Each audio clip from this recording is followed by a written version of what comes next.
Vamos agora definir o caso contrário. Apesar de a gente encontrar na maioria dos fenômenos processos irreversíveis, também é possível nós encontrarmos na natureza processos que sejam reversíveis, tá?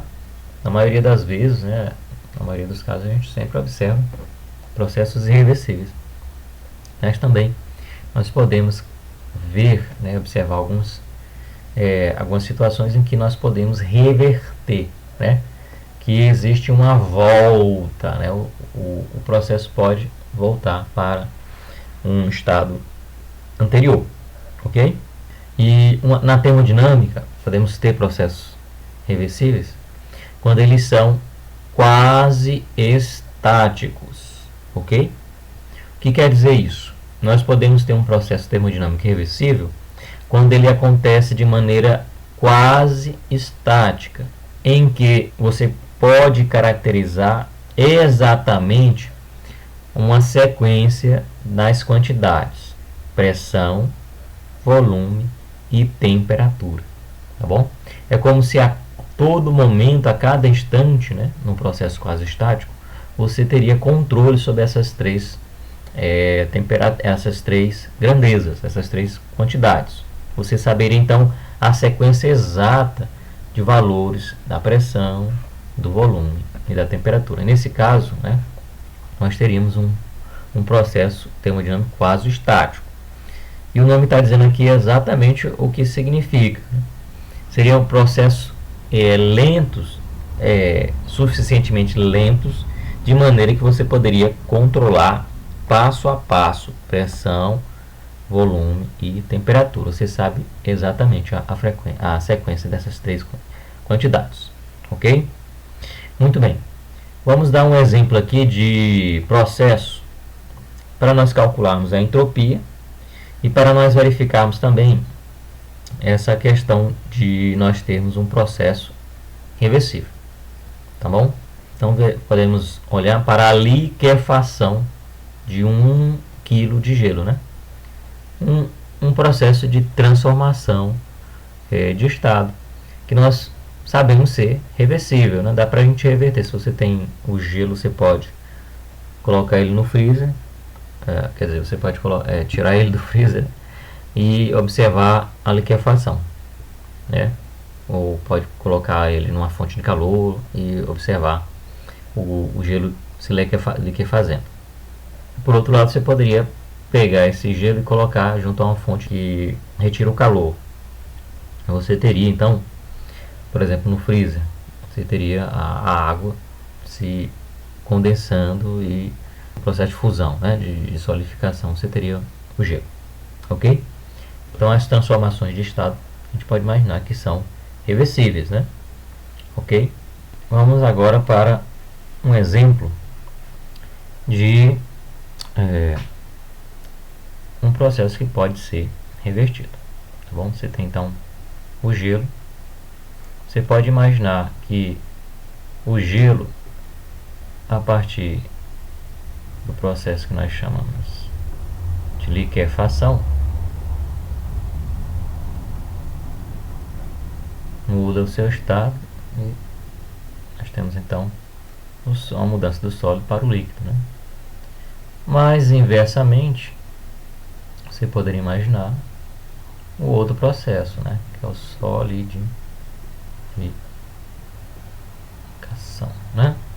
E a água se tornar de volta gelo, tá bom? Então é um exemplo de processo que a gente pode imaginar ele sendo revertido, ok? Muito bem, vamos analisar então a entropia dessa transformação, tá bom? E, em primeiro lugar, nós precisamos imaginar qual é o sistema fechado que nós estamos observando, certo? Você tem o gelo,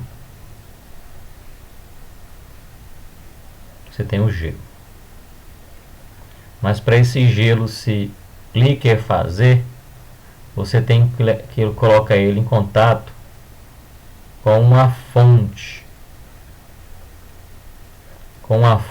que vai fornecer para ele alguma quantidade de calor. E esse calor vai ser responsável pela liquefação, ok? Então vamos só aqui sublinhar que esse aqui é o nosso sistema fechado, uma fonte de calor que vai fornecer calor para o gelo, ok? Aí então, como é que nós poderíamos agora calcular nesse sistema a chamada entropia, né? Então, nesse sistema fechado nós vamos calcular aí a entropia. A entropia é definida pela variação. Entropia final menos a entropia inicial. Tá bom? Ok. Vamos colocar então aqui. Ela é calculada sempre por quer dizer, a definição dela é uma integral. Ok? Tá aqui. Essa é a definição matemática da entropia. Certo? Isso aqui é a entropia. Ok? Muito bem. O nosso sistema aqui tem duas partes. Tem o gelo e tem a fonte. O sistema fechado tem duas partes. Aqui, ó. Uma parte é o gelo, uma segunda parte é a fonte. Nesse caso aqui vai fornecer calor. Ok? Nós poderíamos agora calcular a entropia para as duas partes. E a entropia total seria a soma das duas entropias. Tá bom? Muito bem.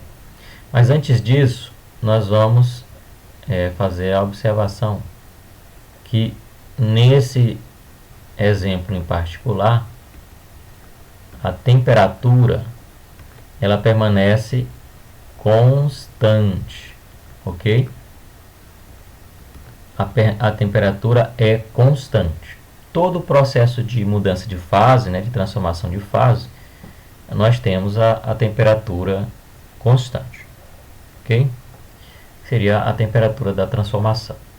Aqui no caso da liquefação é 0 graus Celsius. Muito bem. Se a temperatura é constante, nós podemos ter uma simplificação aqui no cálculo da entropia, certo? E qual é?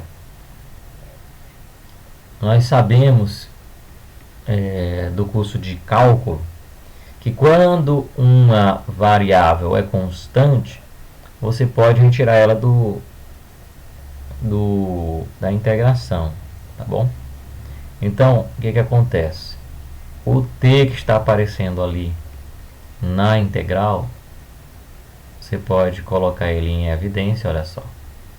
A integral que continha o t agora não contém. O t está colocado aqui fora da integral, está em evidência. E se você fizer isso, nós encontramos a integral mais simples de se fazer. O cálculo mais simples que nós temos lá na integração, que é a integral do próprio infinitésimo. Tá bom? A integral do infinitésimo vai dar a próprio valor da própria variável. Aí no caso aqui seria o cálculo, a integral de dq aqui, ia dar o valor da variável no final, que é final, menos o valor da variável, aí no caso aqui, no início, que é inicial, sobre t. Ou ainda, se você preferir, Q final menos Q inicial é a variação do calor. Tá bom? Então, quando a temperatura for constante, nós temos uma simplificação aqui no cálculo da integral. Olha só. Basta dividir a quantidade de calor, né, a variação de calor, pela temperatura, que é constante. Aí você tem a variação da entropia. Ok? Então, vamos calcular então, o calor nesse caso que nós estamos estudando aí, que é o processo de liquefação. Bom, como é o cálculo do calor nesse caso? Vamos colocar logo o delta aqui. Quanto que variou de calor aí nesse sistema? Num processo de transformação de estado, né?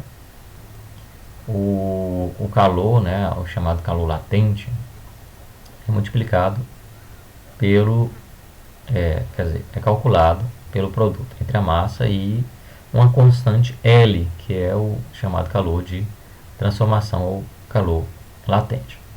Ok? Então, se você tiver a massa, e nesse caso nós temos, a massa é de 1 kg.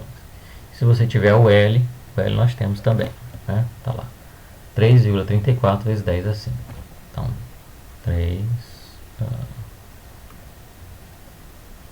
3,34 vezes 10 a quinta. Isso aí vai dar o próprio número, né? 3,34 vezes 10 a quinta. O calor é uma forma de energia, é medido em Joule. Então eu já sei qual é o processo, aliás, o calor envolvido no processo de liquefação. Seria 3,34 vezes 10 a 5. Aí o que acontece com esse calor aí? Ele é ganho. Ele é ganho pelo gelo, né? Pelo gelo. Então, o delta aqui para o gelo dá quanto? Dá mais 3,34 vezes 10 a 5 joules.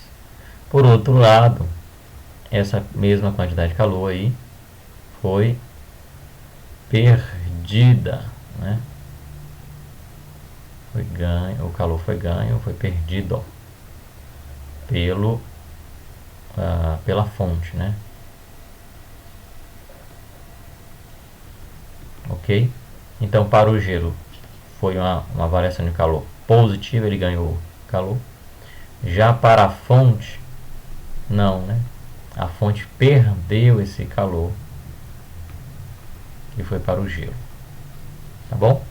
Então, se você tiver a temperatura, e nós temos, né? A temperatura é de 0 graus Celsius, ou 273,15 Kelvin. Tá bom?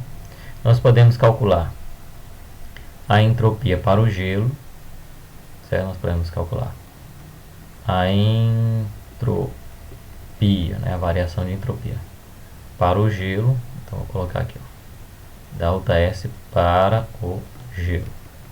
Seria então o calor, no caso, para o gelo, né?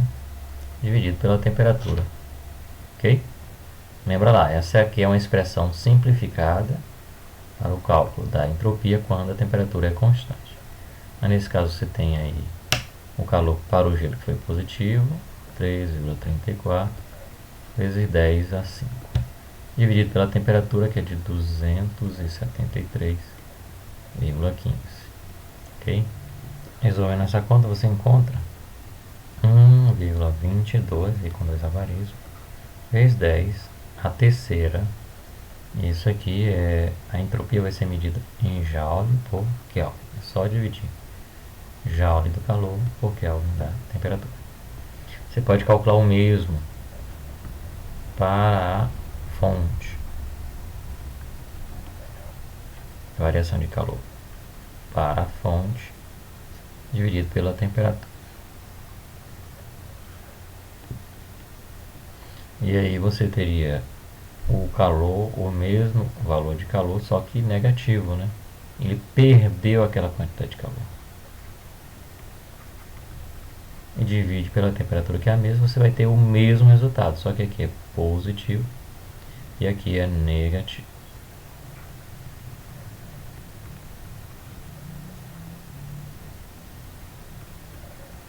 ok? E se nós fôssemos calcular aí a entropia total do sistema? Seria a soma das duas, né? O gelo mais a entropia da fonte.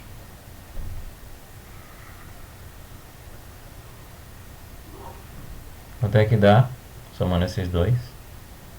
Que você tem mais 1,22 vezes 10 a terceira, que você tem menos 1,22 vezes 10 a terceira, vai dar zero, né? Você tem um número e o oposto dele, né? Com o sinal invertido. Então dá zero, que é a característica de um processo reversível, certo? Num processo reversível, a variação de entropia é igual a zero, ok?